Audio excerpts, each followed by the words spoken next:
Niiji Indigenous cause, and welcome back to Niiji Sobriety Chat. Let's talk a little bit about keeping our spirit full. If you're native, how can we keep our spirit full when we are on this path of recovery?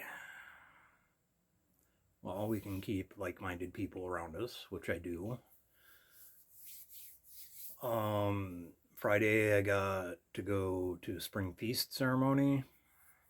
Feasted the staff and my pipes. And then yesterday I went out to Fond du Lac Sobriety Walk Run. And I brought the staff out there too to honor that event and participate in the opening ceremony. And things aren't always out there to do spiritually, but you can just do your own little ceremonies at home. Put that tobacco out every day. Smudge every day. Smudging is important. It keeps all that bad stuff away. And smudging's like one thing that makes, kind of gets rid of the funk and darker things surrounding you. But a lot of times you want to follow that up with burn a little bit of sweetgrass, because that brings them good spirits in. And, and that goes hand in hand with chasing the bad spirits out. So, that's very important too. We're coming up on powwow season. So, that's a good way to feed your spirit. And kind of look around. Once a month there's like full moon ceremonies. There's all kinds of ceremonies. If you're in my local area, I always try to post things on, I've got a page called Natives Against Drugs, Duluth, Minnesota. I will post local things. I will post Zoom meetings.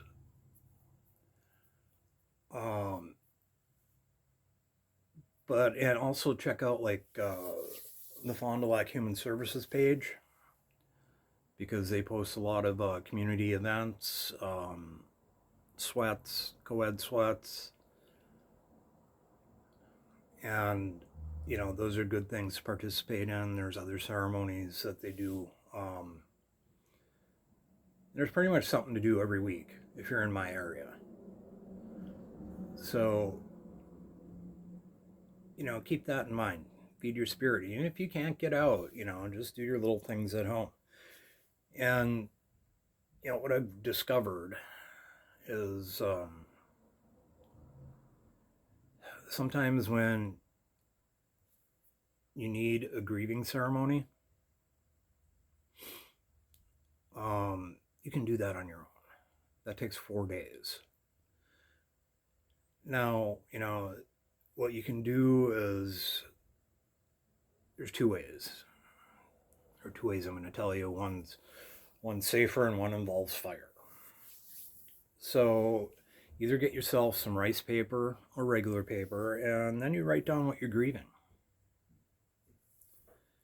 And traditionally, a grieving ceremony takes 4 days. And then on the 4th day, and this is the difference between the two, rice paper will dissolve in water. So, you can take what you've written down and dissolve that in water, and then be sure you put that water out, and thank the water also. Incorporate a feast into that. If you've written it down on regular paper, you can also burn it, but I'm going to say be very careful. Don't do it inside. Don't do it near a building.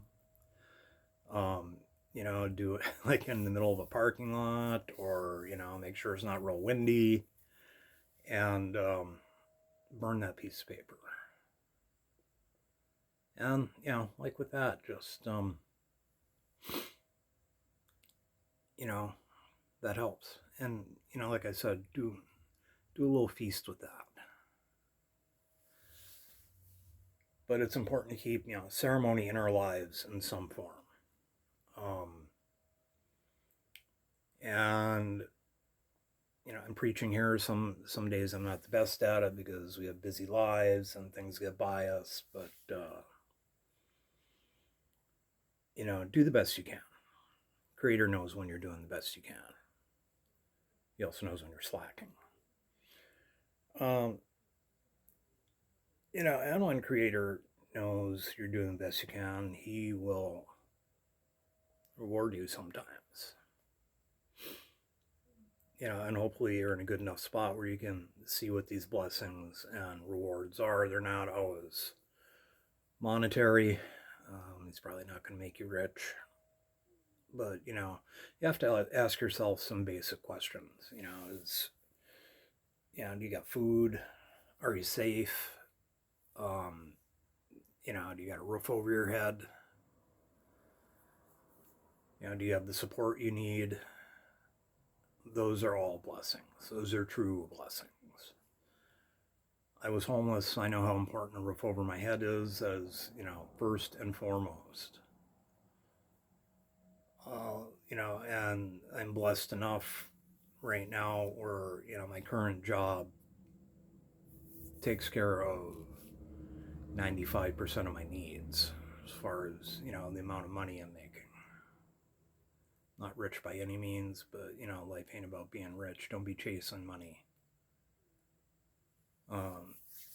Because, on social media and depending on, what games you play or what music you listen to, some people glorify money, and money is not something to be glorified. And our kids take that in and, they